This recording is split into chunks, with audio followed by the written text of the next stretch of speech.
de pouvoir nous réunir même de manière digitale pour échanger donc sur cette thématique donc de la veille stratégique et d'un éventuel besoin d'outils complémentaires. Ce que je souhaiterais pour cette présentation et voir avec vous, c'est donc voilà, vous présenter en fait un dispositif et une méthode de veille qui a été mise en place et développée par GI. L'idée, ce sera vraiment de vous présenter comment différents outils peuvent être complémentaires dans une mise en place rapide et efficiente d'un dispositif de veille. Ce dispositif sera présenté à travers un cas pratique. On a souhaité voilà, prendre l'exemple du secteur du rail, qui est un secteur qui est assez dynamique. Et l'idée, ce sera voilà, de vous donner quelques insights, quelques éléments liés un petit peu à ce secteur. Mon troisième objectif, je dirais, ce serait de vous donner quelques astuces et conseils pratiques relatifs aux outils de veille. Et dans un dernier temps, on se dirigera, je dirais, vers un temps d'échange où on pourra éventuellement voilà, discuter. Je pourrai répondre à vos questions si vous en avez. Alors, en guise de préambule, ce que je voulais vous dire avant tout, c'est que le dispositif que je vais vous présenter, il ne sera pas forcément adapté à vos besoins. Comme vous le savez sûrement, il existe une multitude de plateformes de veille sur le marché. Chaque outil a ses avantages, ses inconvénients. Il n'y a vraiment pas d'outil parfait, mais des outils plus propices ou plus adéquats à répondre à un besoin en particulier. Dans le dispositif que je vais vous présenter ce soir, on va vraiment se reposer sur 3 outils qui sont GeoTrend, SynDup et TopoCure, qui seront pertinents en fait pour ma veille que j'ai souhaité voilà, le dispositif que j'ai souhaité vous présenter ce soir, mais qui ne le sera pas forcément pour vos besoins de veille. Donc voilà, juste garder ça à l'esprit et de dire que dans le choix de vos outils de veille, vous devez toujours mettre en place, je dirais, une étude comparative afin d'identifier quels outils seraient les plus pertinents pour vous. À cet égard, juste une petite ressource qu'on a tradition de mentionner chez GI, qui est l'école de guerre économique qui a mis en ligne un benchmark d'une multitude d'outils de veille, je crois qu'il y en a environ 44, et qui vous permet, je dirais, dans un premier temps, de vraiment faire une courte étude comparative afin d'identifier et de créer une shortlist en ce qui concerne les outils de veille qui seraient les plus pertinents. Dans ce slide, ce que je voulais juste vous mentionner encore en guise de préambule, c'est que voilà, la sélection d'un outil de veille va intervenir à un moment bien précis.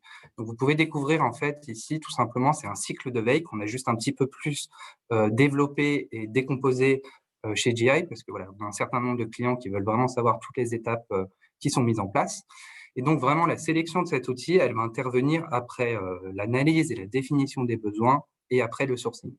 Pour une raison très simple, c'est que l'analyse des besoins va vous permettre d'identifier des éléments capitaux en ce qui concerne notamment, par exemple, la modalité de diffusion des livrables. C'est-à-dire que vous allez interroger vos clients internes, les destinataires de votre veille qui vont vous dire « moi, je veux consulter les résultats de la veille via newsletter, via alerte, via flux RSS, etc. etc. » La seconde étape, c'est le sourcing. Donc, l'outil va venir après cette étape puisque vous allez identifier quel format de source vous allez devoir intégrer. Et les outils ne proposent pas, dans leur fonctionnalité, la possibilité de surveiller tous les formats. Donc voilà, un petit peu en quelques mots, la temporalité à laquelle il est nécessaire de choisir son outil de veille.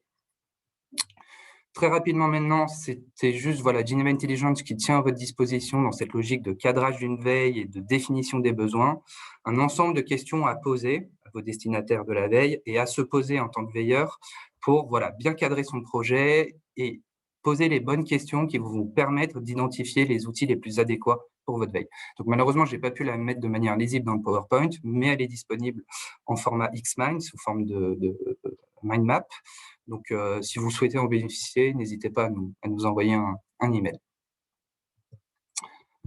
En quelques mots, quelle est la procédure un petit peu à mettre en place pour choisir son outil de veille? Donc, je vais aller très rapidement là-dessus. Donc, comme je vous ai dit, ça intervient après la définition des besoins et la réalisation de votre sourcing.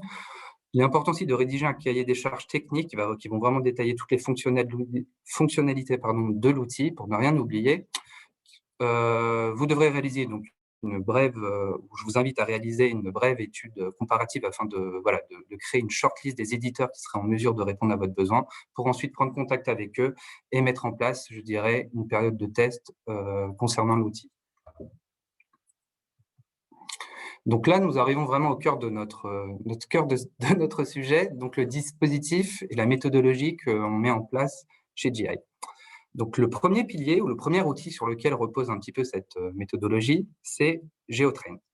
GeoTrain va vraiment m'aider à mettre en place rapidement un projet de veille, car il va me permettre en fait de monter très rapidement en connaissance sur un marché ou un secteur, et va m'aider surtout dans mon sourcing, dans l'identification des sources qui vont répondre à mon besoin informationnel.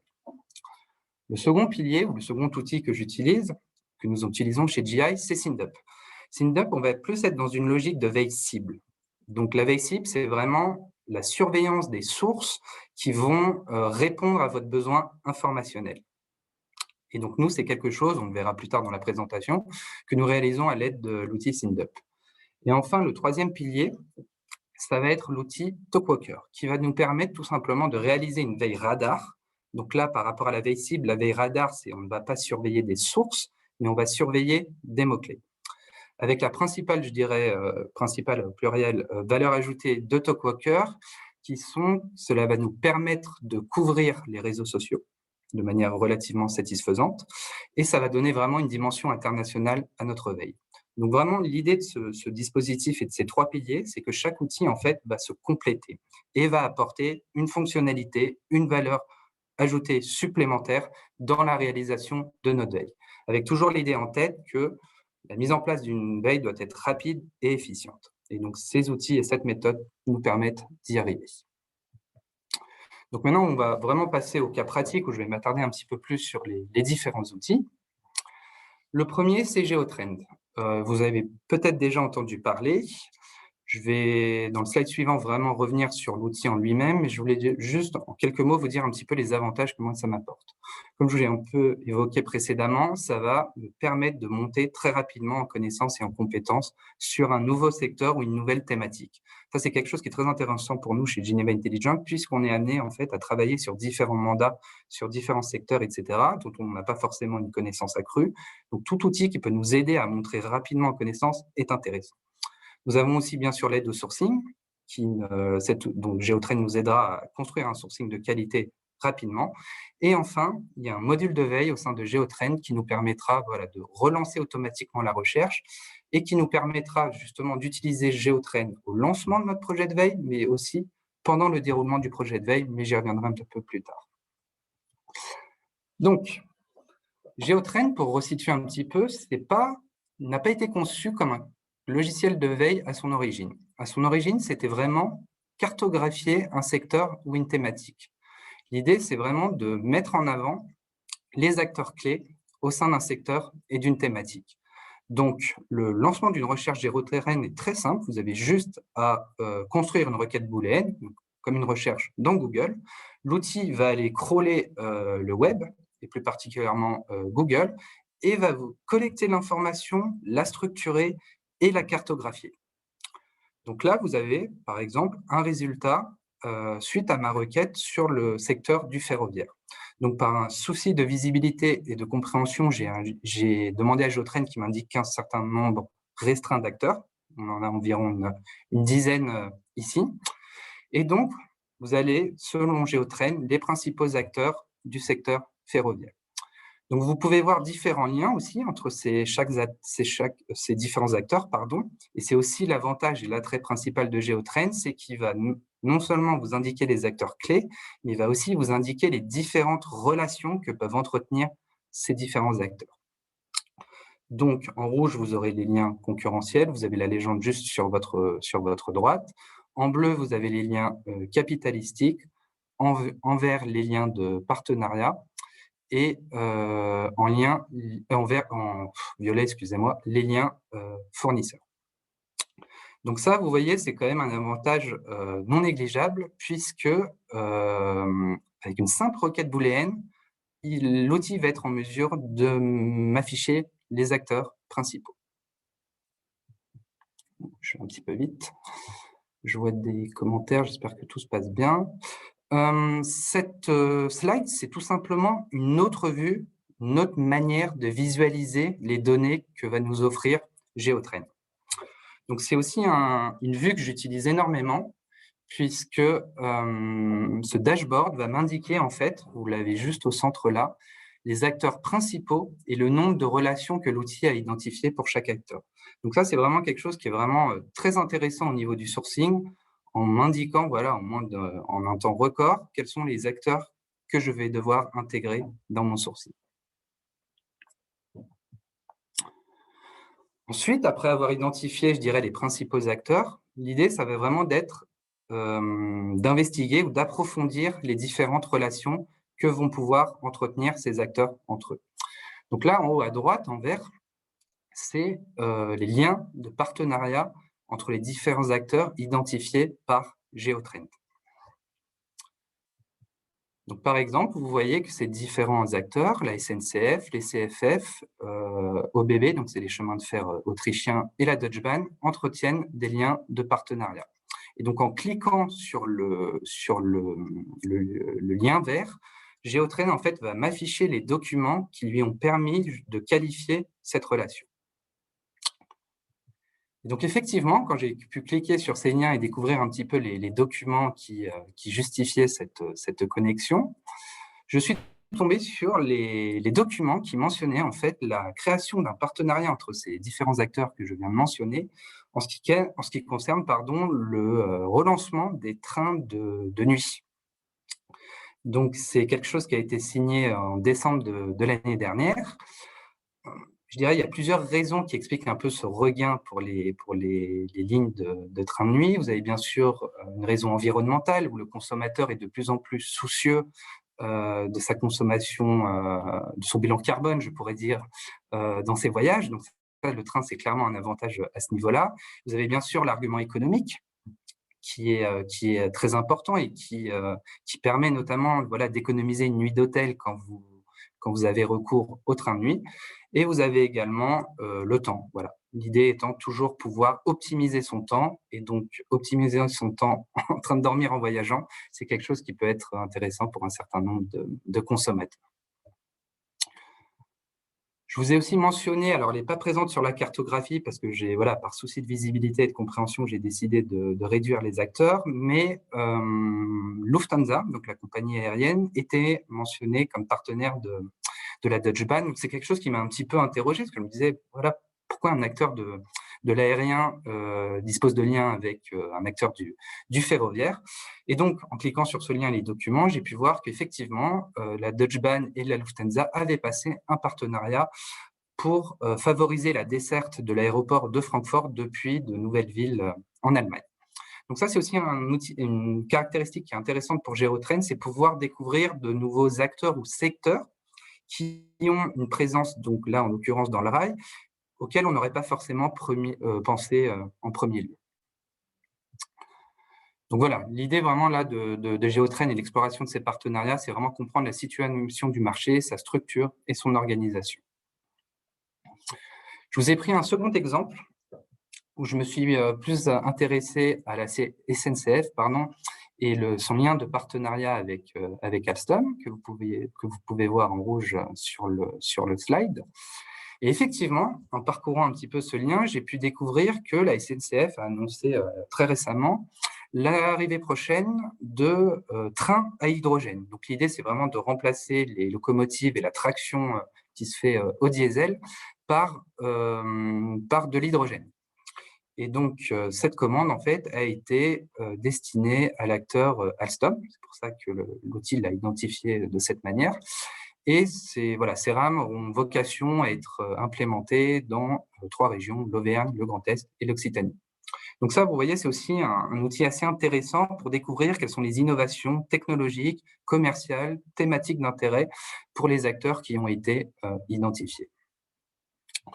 Je vous avais mis aussi un second exemple, un petit peu moins, qui n'apparaît pas dans la cartographie encore par souci de visibilité, mais qui mentionnait un partenariat entre la SNCF et l'entreprise Stimio en ce qui concerne l'AOT, donc des Internet of Things, des capteurs intelligents qui vont aider la SNCF en fait à prédire un petit peu à éviter, je dirais, des pannes au sein de ces trains. Donc voilà, c'est encore ce genre d'informations qui peuvent être vraiment intéressantes pour comprendre un secteur, sa structure et quelles sont les thématiques d'intérêt.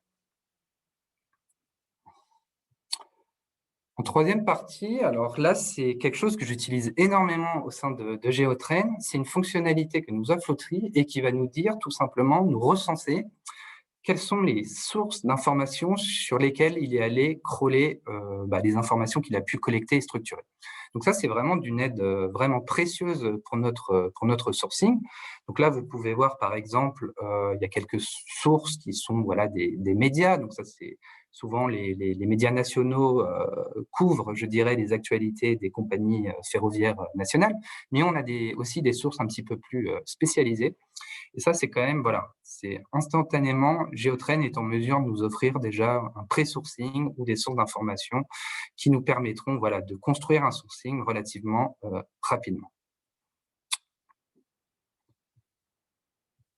Voilà. Alors, il y a un slide qui a été décalé, je suis désolé, c'était encore un dernier exemple pour vous mentionner encore dans cette logique de compréhension d'un secteur, les différentes relations que peuvent entretenir les acteurs.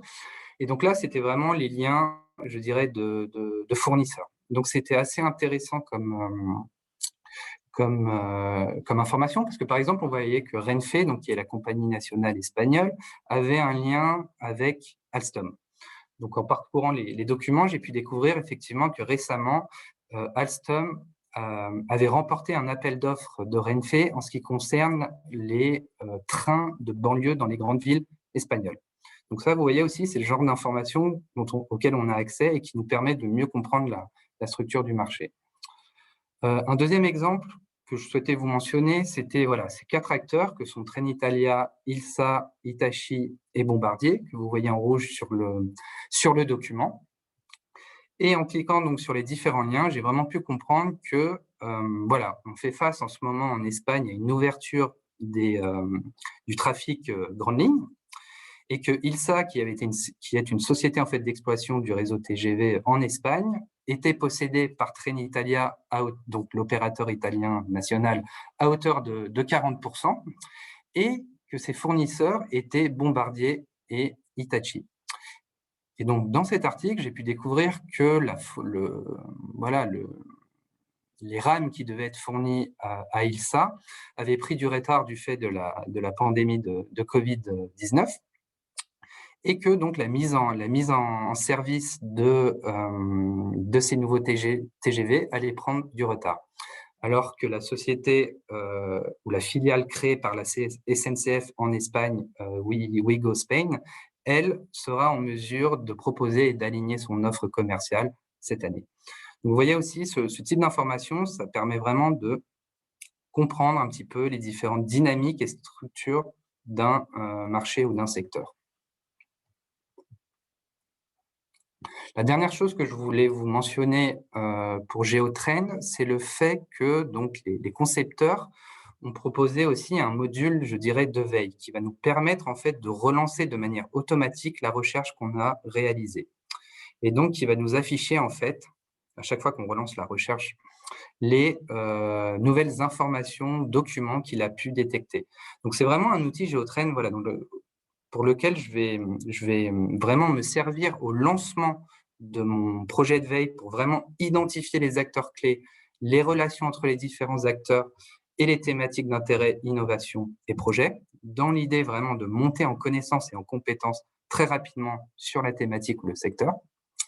Et d'un autre côté, je vais pouvoir utiliser Géotrain également pour mon sourcing et tout au cours, je dirais, de ma veille, puisque le sourcing, on le sait très bien, c'est quelque chose d'itératif, c'est pas quelque chose qui s'arrête au lancement du projet, mais qui nécessite toujours du travail et de revenir dessus. Il y a un dernier point sur lequel je voulais souligner pour Géotrain, c'est le paramétrage très simple de l'outil qui permet, alors je ne l'ai pas mentionné, mais en 10 minutes, d'avoir des résultats exploitables et de permettre de vous assister dans le lancement de votre projet de veille. Voilà pour Géotrain. Maintenant, je voulais m'intéresser au deuxième pilier qui est de mon dispositif, qui est SynDup. Donc SynDup va tout simplement me permettre de mettre en place une veille cible. Donc comme je le disais, c'est vraiment de pouvoir surveiller les sources d'informations qui sont pertinentes et qui vont pouvoir répondre à mon besoin informationnel. Un second avantage de SynDup qui est assez intéressant, c'est qu'il va me permettre, SynDup offre un traitement relativement avancé de l'information. Quelque chose, on verra plus tard dans les slides suivantes, que ne nous permet pas, par exemple, GeoTrend. Et enfin, SynDup va m'offrir, ou va nous offrir chez Geneva Intelligence, je dirais plusieurs moyens en ce qui concerne une automatisation dans la diffusion des livrables. C'est quelque chose que je ne retrouve pas chez GeoTrend, mais que je vais pouvoir retrouver chez SynDup. Toujours dans cette logique un petit peu de complémentarité entre les différents outils que nous utilisons. Donc SynDup, vraiment, c'est vraiment mon outil central dans ma collecte d'informations. Comme vous pouvez le voir sur le slide, là j'ai mis une capture d'écran un petit peu de mon flux, je dirais, quotidien en ce qui concerne ma veille. Et donc, c'est vraiment un outil qui va me permettre de parcourir l'ensemble des documents qui vont être collectés et qui vont être pertinents par rapport à ma problématique. Je dirais un des avantages de cet outil par rapport, par exemple, à GeoTrend, c'est que comme j'ai pu vous montrer sur GeoTrend, il y a certains liens, certaines informations que je ne vais pas pouvoir parcourir, parce qu'il y en a beaucoup trop, et parce que certaines informations ou acteurs ou relations entre acteurs ne sont pas précisées par GeoTrend. Donc naturellement, moi, je vais être plus enclin à me porter sur les relations que vous avez pu voir, de partenariat, de concurrence ou de fournisseurs, mais les informations pour lesquelles l'outil n'a pas été en mesure de qualifier une relation, j'aurais plutôt tendance à ne pas les consulter. Et ça, avec SynDup, c'est quand même quelque chose, je suis sûr, c'est que toutes les sources d'informations que je vais mettre dans ce dispositif, je vais aller les parcourir. Voilà. Ce qui est intéressant aussi chez SynDup, c'est qu'on a vraiment une possibilité de travailler sur l'information que l'on a collectée. On va avoir différentes fonctionnalités que je vous ai mentionnées dans le slide que vous pouvez voir. Je ne vais pas revenir sur toutes les fonctionnalités, mais on a certaines d'entre elles qui sont quand même très intéressantes. Notamment, nous avons celle éditer l'article, c'est vraiment quelque chose que j'utilise beaucoup. On va pouvoir enrichir l'information collectée en apportant l'analyse du veilleur, en apportant d'autres documents, des pièces jointes ou d'autres liens URL. Donc l'idée, c'est vraiment pouvoir avoir la main sur l'information collectée et l'optimiser, l'améliorer, chose qui ne serait pas possible, par exemple, sur GeoTrend. Et ce qui est intéressant aussi pour SynDup, c'est-à-dire que tout est pensé et conçu pour faciliter la collecte d'informations, pour gagner du temps dans l'optique de consacrer du temps à l'analyse. C'est un petit peu un des travers qu'on voit chez les veilleurs, c'est on consacre un temps conséquent, voire disproportionné à la collecte de l'information au détriment de l'analyse. Donc après, bien sûr, ça dépend de vos besoins. Certains de vos destinataires seront plus enclins à recevoir juste de l'information, du push. Ils l'analyseront eux-mêmes. Mais voilà, nous, d'après ce qu'on voit, d'après notre expérience, il y a vraiment une attente dans l'analyse des informations que l'on peut collecter. Donc là, je vous ai mis juste quelques exemples d'informations que j'ai pu collecter via SynDup. Donc ça, c'est vraiment, comme je vous le disais, dans mon dispositif, c'est toutes les informations qui vont arriver dans SynDup. Je sais qu'elles sont pertinentes puisqu'elles correspondent à ma veille cible. Donc, je vais presque toutes les lire et les parcourir pour vraiment aussi monter en compétence sur ma thématique et surtout prendre connaissance des différentes informations proposées par les ressources. Donc, par exemple, vous avez la Deutsche Bahn qui a décidé d'investir une somme assez conséquente de 12,7 milliards d'euros pour rénover son réseau en 2021. Vous avez aussi sur votre droite Railcoop. Donc ça, c'est un acteur que je n'avais pas forcément identifié, par exemple, via Geotrend. Et donc, c'est un nouvel acteur français, c'est une société privée, voilà, composée d'investisseurs, n'importe qui peut investir dans cette société, et qui a décidé en fait de investir un créneau qui était un petit peu délaissé par les sociétés, par la SNCF tout simplement, qui est l'exploitation des lignes régionales. Et donc son premier projet pour 2022, ça va être vraiment de réinstaurer la ligne entre Bordeaux et Lyon. Et comme vous le savez peut-être, en France, le réseau ferroviaire est relativement centralisé. Donc, si vous voulez parcourir est-ouest, vous devez vraiment repasser par Paris. Et donc, ça, c'est un peu le pari de cette société, c'est vraiment de s'installer sur ce créneau.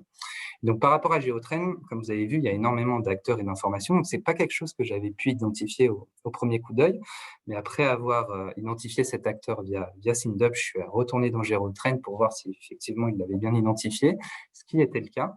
Mais ce qui était intéressant, c'est qu'il l'avait identifié aussi sous le nom sous la relation de partenariat. Alors que pour moi, c'est plutôt clairement un concurrent à la SNCF. Donc, en cliquant en fait sur les divers documents, on peut se rendre compte qu'en effet, c'était le fondateur donc, de cette société Railcoop qui, à longueur d'interview, insistait sur le fait que sa société n'était pas une menace pour la SNCF, n'était pas un concurrent, mais plutôt un partenaire. Donc, voilà, un peu cette idée aussi de vous montrer dans quelle mesure SynDub peut être un complément important à Geotrend. Une autre chose qui est importante et que j'aime beaucoup chez SynDub et qui est importante pour nous dans notre dispositif, c'est les différents livrables que va offrir SynDub. Donc, leur dénominateur commun entre tous ces livrables, c'est l'automatisation des alertes. Donc, vous allez pouvoir envoyer des alertes email, vous allez pouvoir créer des newsletters, vous allez pouvoir aussi mettre en place des dashboards. Donc, ça, c'est aussi intéressant quand vous avez des destinataires qui ne souhaitent pas recevoir de l'information, mais qui veulent aller la chercher. Donc, vous allez pouvoir leur offrir un espace, une plateforme où ils vont être en mesure de consulter l'information. Et surtout, moi, je pense un point de valeur ajoutée très importante sur cet outil, c'est vraiment la mise à disposition de flux RSS pour chaque dossier de veille que vous créez dans SynDub, qui va vous permettre, par exemple, de l'intégrer dans un réseau social d'entreprise, un SharePoint, ce genre de choses. Donc ça, tous les outils ne le proposent pas. Et je trouve que voilà, une véritable valeur ajoutée de SynDub à ce niveau-là, c'est la mise à disposition de livrables automatiques. Donc, juste un petit peu pour résumer mon propos concernant SynDub, c'est vraiment le pilier central de mon dispositif. C'est vraiment, je vais me connecter tous les jours pour parcourir les informations qui ont pu être collectées. Alors, par exemple, pour Geotrend, je ne vais pas pouvoir lancer une recherche tous les jours, puisque le modèle commercial de Geotrend est en partie fondé sur le nombre de recherches. Je vais vraiment m'attarder sur SynDub, sur la collecte et la lecture de l'information pertinente. Je vais plus dans une approche qualitative où je vais vraiment parcourir l'ensemble des articles. Alors, par exemple, pour Geotrend, je serai plus dans les différents liens que peuvent entretenir les acteurs. Comme je vous le disais, je vais aussi pouvoir avoir accès à des informations que Geotrend n'a pas forcément valorisé dans son outil puisqu'il n'a pas pu identifier des relations entre différents acteurs. Le point principal de SynDub, c'est vraiment l'enrichissement et la possibilité d'éditer l'information qu'on a pu collecter, donc c'est vraiment de travailler dessus. Et enfin, comme je vous le disais, la possibilité de diffuser de manière automatique l'information collectée. Le troisième outil dont je voulais vous parler, et qui est un petit peu la troisième composante de notre dispositif, c'est TalkWalker. Donc TalkWalker, c'est vraiment un outil qui va nous permettre de mettre en place une veille radar. Donc contrairement à la veille cible, je le rappelle, qui est l'intégration de sources de sources que l'on souhaite surveiller. Avec Talkwalker et la veille radar, on va plus être dans une logique de veille sur des mots-clés. Et donc, ces mots-clés vont nous permettre de découvrir potentiellement de nouvelles sources d'informations que l'on n'avait pas identifiées ou auxquelles on n'avait pas pensé. Un autre avantage non négligeable de Talkwalker et une des raisons d'y avoir recours dans notre dispositif, ça va être vraiment, on le verra dans la slide suivante, sa dimension, sa couverture des réseaux sociaux, qui est quand même assez développée et assez pertinente par rapport à d'autres outils.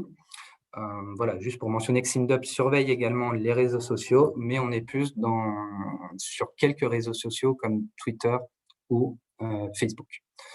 Et on verra aussi que Talkwalker, donc avantage veille radar, couverture réseaux sociaux, pardon. Et un autre avantage, c'est sa couverture internationale, en offrant un nombre excessivement grand de langues sur lesquelles on peut rédiger nos mots-clés et nos requêtes booléennes, en lien bien sûr avec les réseaux sociaux où chaque personne publiant sur les réseaux sociaux s'exprime dans leur langue. Et un dernier avantage du recours à Talkwalker, on le verra plus tard, ça va être vraiment la mise à disposition d'analytics, donc vraiment de statistiques concernant en fait les publications contenant les mots-clés sur lesquels on souhaite veiller. Donc dans ce slide, je vous ai mentionné un petit voilà les avantages principaux de Talkwalker. Donc comme je vous le disais, ça va être bien sûr cette couverture des réseaux sociaux.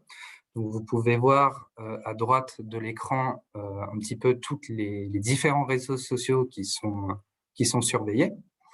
Mais voilà, Talkwalker ne s'arrête pas non plus qu'aux réseaux sociaux. Il prend aussi en compte les médias online et aussi éventuellement le print, la télé, la radio, etc. Mais on est sur c'est des fonctionnalités qui sont proposées en option. Donc, concrètement, Talkwalker va m'aider à identifier des pics d'activité ou un nombre, je dirais, anormal de publications mentionnant les mots-clés que je surveille. Donc, par exemple, je vous ai mis là en bas de l'écran le nombre de résultats que j'ai pu collecter en fait sur une requête liée au secteur ferroviaire. Donc vous voyez que dans le temps, c'était relativement stable, avec quand même des petits pics, mais on était un petit peu entre une cinquantaine de mentions en moyenne. Et on s'aperçoit, et je me suis aperçu que le 22 février, j'ai quand même assisté à un pic de mentions qui était assez impressionnant. Donc ça, c'est vraiment l'avantage je dirais, de Talkwalker, c'est que vous allez pouvoir détecter une activité anormale sur les réseaux sociaux, sur diverses sources, en ce qui concerne les mots-clés que vous surveillez. Et ça, c'est par exemple quelque chose qui est un petit peu plus difficile dans SimDub, puisque je reçois toute l'information pertinente que je souhaite collecter, mais alors malgré la présence de quelques analytics, c'est plus difficile de savoir si l'information est reprise, partagée, diffusée sur les réseaux sociaux ou sur d'autres canaux. Et ça, c'est vraiment Talkwalker qui va pouvoir m'aider à ce niveau-là. Et donc, oui, quel était ce pic de publication? J'en oublie l'information principale. C'était un tweet de Laurent Wauquiez, que je vous ai reproduit en haut à gauche. Donc, Laurent Wauquiez, qui est un homme politique français, président de la région Auvergne, qui, en fait, annonçait tout simplement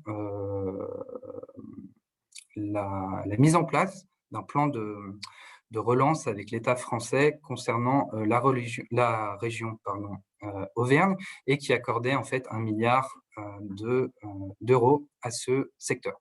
Donc vous pouvez voir le tweet qui est aussi un petit peu provocateur et partisan, qui sans doute a participé aussi au nombre de mentions, de retweets que ça a pu impliquer, mais qui moi j'aurais pu voir cette information dans mon SimDub, un article de journal qui m'aurait parlé d'un plan de relance, mais j'aurais pas forcément saisi le fait que cette information avait été relayée ou diffusée de manière aussi importante sur les réseaux sociaux ou dans les autres canaux.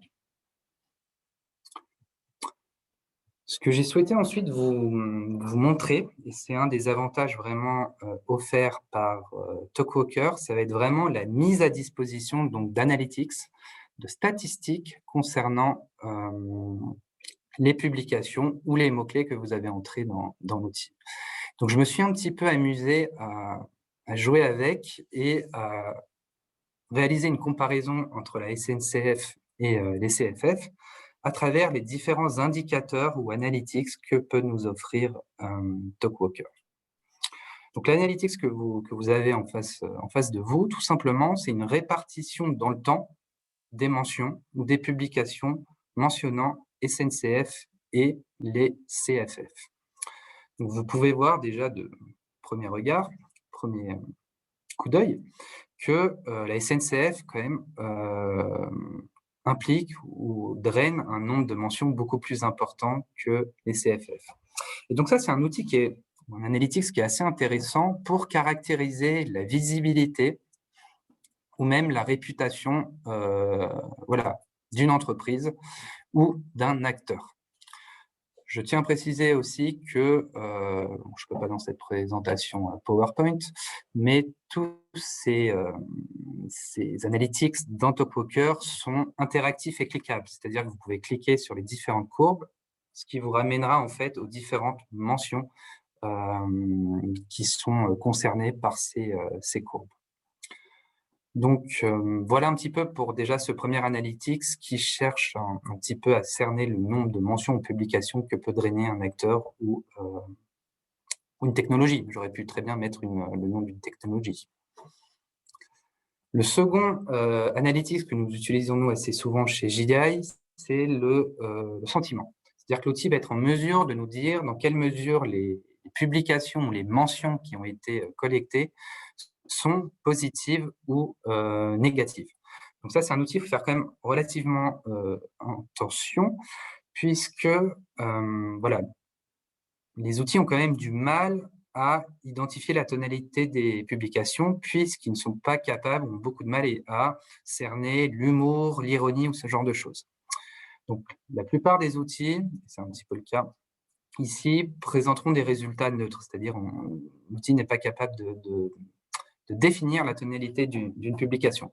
Mais pour les publications, les mentions pour lesquelles il est capable de le faire, c'est quand même intéressant de savoir quelles sont ces mentions, puisque c'est interactif, et donc en cliquant par exemple sur la zone rouge que vous pouvez découvrir, vous arriverez directement aux mentions qu'il a considérées comme étant négatives.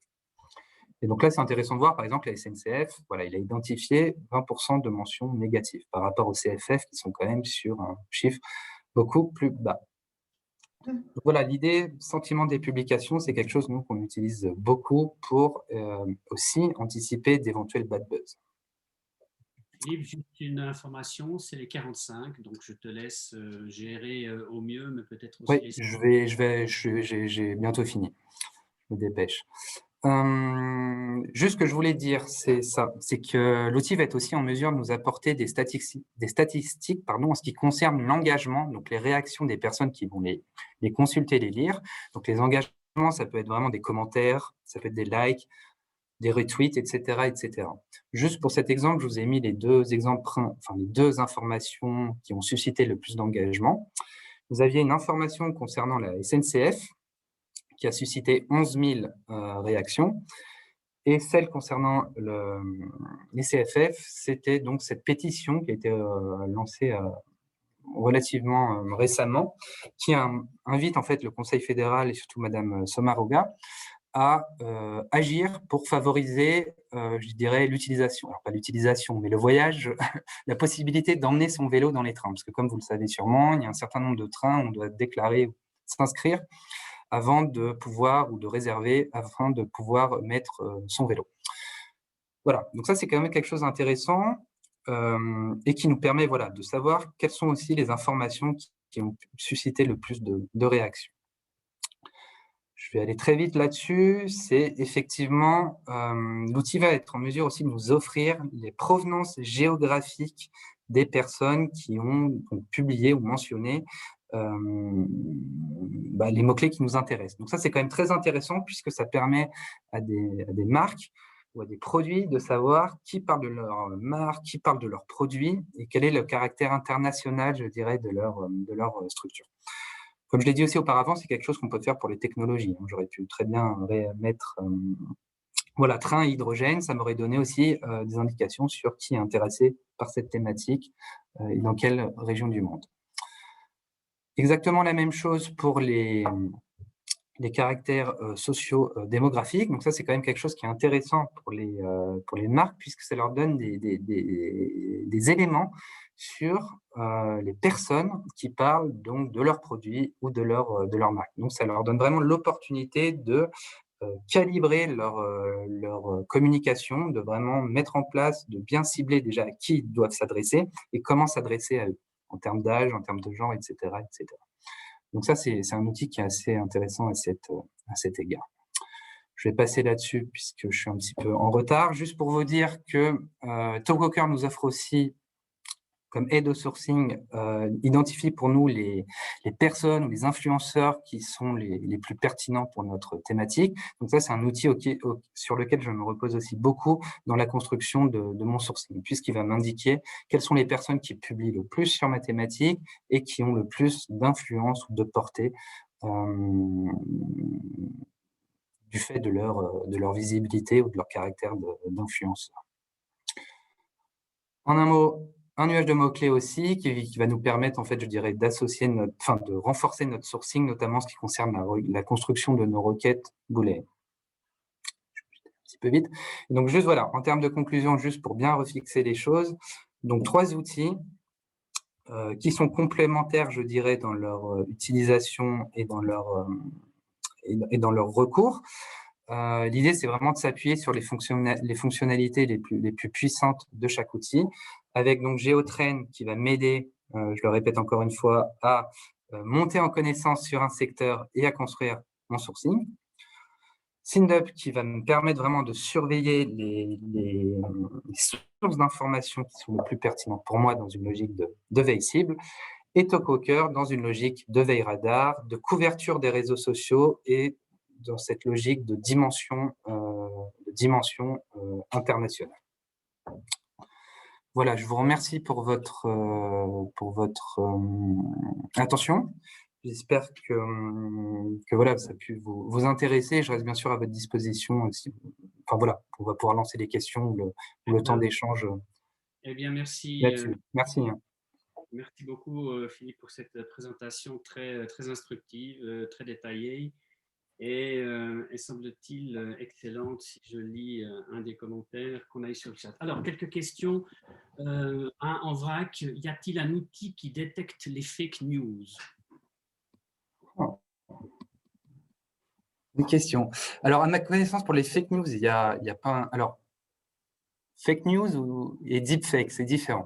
Je sais qu'il y a déjà des services. Donc, ça va être par exemple des médias ou des journaux qui vont mettre en place une cellule de journalistes ou d'enquêteurs pour justement contrecarrer ou détecter les fake news. Je pense notamment, par exemple, il y en a un qui est très connu, qui avait lancé un petit peu cette tendance au sein des médias, qui était Libération. En ce qui concerne les fake news, moi, je ne connais pas d'outil qui va nous dire c'est une fake news, mais vous allez avoir des sites spécialisés qui vont recenser en fait les fake news les plus répandues sur le web. Donc, ça peut être quotidien, c'est une sorte de veille sur les fake news. Et voilà, en parcourant ces sites, il y en a un qui s'appelle Hoaxbuster, si je ne me trompe pas. J'en ai pas d'autres en tête, mais je pourrais vous les communiquer.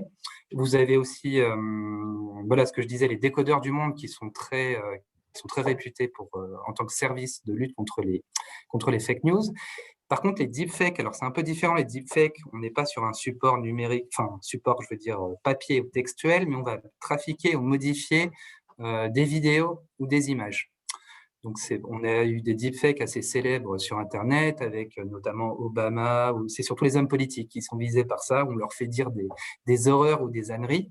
Ça, par contre, vous avez des outils spécialisés où vous allez télécharger, en fait, par exemple, la vidéo, l'intégrer dans l'outil, et lui, en fait, va être en mesure de vous dire plus ou moins si la vidéo que vous avez téléchargée et proposée est une deepfake ou pas. Donc, voilà. Et bien sûr, j'ai oublié, excusez-moi, je reviens sur les services encore de fake news. Vous avez bien sûr l'ARTS qui propose, voilà, qui propose de détecter certaines fake news et surtout qui les collecte et qui les centralise. J'espère que j'ai répondu à votre question. Alors, il y en a d'autres. Cet outil permet-il de veiller dans d'autres langues, par exemple l'arabe, le russe, le chinois? Oui, alors ça dépend de quels outils. GeoTrend, je sais qu'il y a un développement de certaines langues, alors c'est toujours en version bêta. On a le chinois, on a le russe, on a l'espagnol, on a le portugais aussi, je crois. Pas sûr. L'allemand, portugais, je suis pas sûr. L'allemand, voilà. Donc ça, c'est GeoTrend, c'est vraiment eux, ils ont commencé typiquement français, anglais, mais là, ils mettent vraiment de gros efforts pour développer plusieurs langues, avec cependant la problématique dans GeoTrend, si vous voulez faire une recherche en russe, vous devez parler russe, vous devez taper votre mot en russe. Bon, après, on peut faire bien sûr des traductions avec Google Translate. Ce qui est important aussi de noter pour GeoTrend, c'est que voilà, vous ne pouvez pas faire une recherche multilingue. C'est une recherche sera effectuée dans une seule langue. Donc, automatiquement, si vous voulez faire une recherche dans plusieurs langues, ça multiplie le nombre de recherches et donc de crédits. Parce que le modèle commercial de GeoTrend est basé sur un nombre de crédits annuels. Pour SINDUP, je sais qu'il y a français, anglais, principalement. Le modèle commercial de SINDUP est aussi fondé sur la langue. Donc, si vous souhaitez plusieurs langues pour veiller avec SINDUP, ce sera forcément un peu plus onéreux. Mais par exemple, comme je vous disais, pour SINDUP, pour les langues, c'est vraiment une veille cible. Donc, vous intégrez vos propres sources d'information. Donc, vous pouvez sans aucun problème intégrer un journal ou une source allemande. Le problème, ce sera si vous souhaitez bénéficier des sources de SINDUP, de leur paquet de sources, leur package. Là, ils n'hésiteront pas à vous appliquer, voilà, 2 langues pour une plateforme si vous souhaitez surveiller des sources alémaniques ou d'une autre langue dans leur package. Et pour Tokoker, il n'y a aucun problème. Vous pouvez sans aucun problème réaliser une veille dans la langue de votre choix. Et je crois qu'il y a plus de 180 langues proposées par Tokoker. Et c'est toujours dans cette logique des réseaux sociaux. Hein. C'est vraiment pouvoir surveiller les publications de n'importe qui sur ces réseaux et donc dans différentes langues. Parfait. J'ai encore 5 ou 6 questions. Confidentialité des recherches. Est-ce que les outils mentionnés utilisent des cookies et donc indiquent aux autres utilisateurs quel acteur fait de la veille sur quel sujet? Alors, à ma connaissance, non. C'est-à-dire que GeoTrend, par exemple. Alors, bien sûr, GeoTrend sera au courant de votre recherche, puisque alors, les recherches sont placées dans un catalogue privé, donc ils sont qu'accessibles aux détenteurs du compte. Mais c'est sûr que GeoTrend, pour des raisons de maintenance, par exemple, aura accès à la nature de vos recherches. SINDUP, c'est pareil. Si vous souhaitez accéder à leur bouquet de sources, ils sauront quelles sources vous. Pardon, je reformule. Si vous intégrez vos sources, ils sauront quelles sources vous avez intégrées dans leur plateforme. Et ils connaissent bien sûr les sources qu'ils proposent dans leur bouquet aux différents utilisateurs. Donc voilà. Après, bon, ce qu'on peut mentionner, c'est que ces 2 acteurs, par exemple, sont français, donc sont soumis à la protection des données. Mais après, c'est vrai que tout ce qui concerne la confidentialité de vos recherches, ils sauront sur quoi vous veillez. Et pour Tokokur, donc c'est une société aussi luxembourgeoise. Là, je peux pas vraiment vous dire pour tout ce qui est cookies, etc. Mais c'est sûr que voilà, pour des raisons de maintenance, tous ces éditeurs savent concrètement sur quoi vous veillez et sur quoi vous cherchez, quoi. Alors, une autre question à laquelle peut-être vous pourrez répondre. Quel est le coût mensuel de votre dispositif? Ah, c'est une très très bonne question. C'est clairement des outils qui, voilà, du fait de la puissance de leur fonctionnalité, des services qu'ils offrent, on est sur voilà, des sommes qui sont assez conséquentes, mais qui, nous, dans une logique professionnelle, sont totalement rentables, puisque en fait, elles vont vous faire gagner du temps. Et comme le célèbre adage l'indique, le temps, c'est de l'argent. Donc, le temps que je vais passer en moins dans le paramétrage de mes outils, dans l'intégration de mes sources, je vais pouvoir le consacrer voilà, à l'analyse et voilà, à l'enrichissement en fait, des informations que je peux collecter. Et effectivement, nous, on a la chance de pouvoir travailler aussi de travailler sur plusieurs mandats de veille, ce qui fait que on utilise vraiment à pleine puissance ces outils. Et voilà, sans ces outils, ce serait vraiment compliqué pour nous d'assurer plusieurs mandats de veille. Voilà, si je prends un exemple très concret, si j'utilisais un simple agrégateur de flux RSS, qui sont très bien, hein, qui peuvent être très pertinents, que j'utilise aussi hein, pour certains mandats de veille et que j'utilise aussi notamment pour ma veille professionnelle, ce serait impossible de pouvoir gérer plusieurs mandats avec ça parce que je devrais à chaque fois intégrer mes sources ou mes flux RSS et ça prendrait beaucoup trop de temps, quoi. Ok. Donc voilà. Après, je ne peux pas trop vous donner un chiffre, mais mensuel. Mais c'est des solutions unitaires, qui à l'année coûtent voilà peut-être donner une fourchette entre 1000 et ouais, plusieurs milliers, on va dire plusieurs milliers de francs suisses à l'année pour chaque solution. Parfait, encore 2 ou 3 questions. Pouvez-vous, le Gorafi apparaît comme 6e influenceur majeur de la SNCF. Qu'en déduire? Ah, c'est la limite de certains outils, c'est sûr, parce que le Gorafi a une communauté assez. Comment il va détecter, enfin, il va identifier les influenceurs, il va tout simplement les identifier grâce à la communauté que drainent ou qu'ont ces communautaires sur les réseaux sociaux. Donc j'imagine que le Gorafi, qui est un journal satirique, pour les personnes qui ne connaissent pas, euh, voilà, a une communauté assez importante et c'est sûr que quand vous avez un tweet du Gorafi mentionnant la SNCF, qui doit être particulièrement salé d'ailleurs à cet égard, l'outil va le considérer comme voilà, une publication d'importance.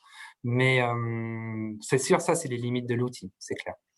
Il y aura toujours un travail humain, une importance de l'analyse du veilleur dans les informations proposées par ces outils, notamment en ce qui concerne les influenceurs. Parfait. Et la dernière question, pouvez-vous quantifier le gain de temps apporté par Geotrend dans la mise en place d'une veille? Voilà. Très, très dur à dire, mais je dirais déjà pour le temps de recherche de l'information. On est sur Géotrain avance le chiffre de 80%. On gagnerait 80% de temps dans nos recherches d'informations. Ce que j'ai peut-être pas précisé dans la présentation, c'est que donc Géotrain, simple requête booléenne, hein, recherche Google, en moins de 10 minutes, il va être en mesure de vous présenter donc des résultats exploitables et on est en ordre d'idée, en ordre de grandeur, on est sur 60 000 URL checkés ou crawlés à la minute. Donc, vous voyez un petit peu la puissance de collecte de cet outil qui est tout simplement, voilà, c'est incomparable. Moi, si je devais, enfin voilà, vous prenez 10 minutes, vous regardez combien de pages Google vous pouvez faire en 10 minutes, je pense que vous arrivez peut-être page 2, page 3, quelque chose comme ça, quoi. Ou un peu plus si vous avez de l'expérience. Mais en termes de puissance de collecte, voilà, il fait gagner un temps phénoménal.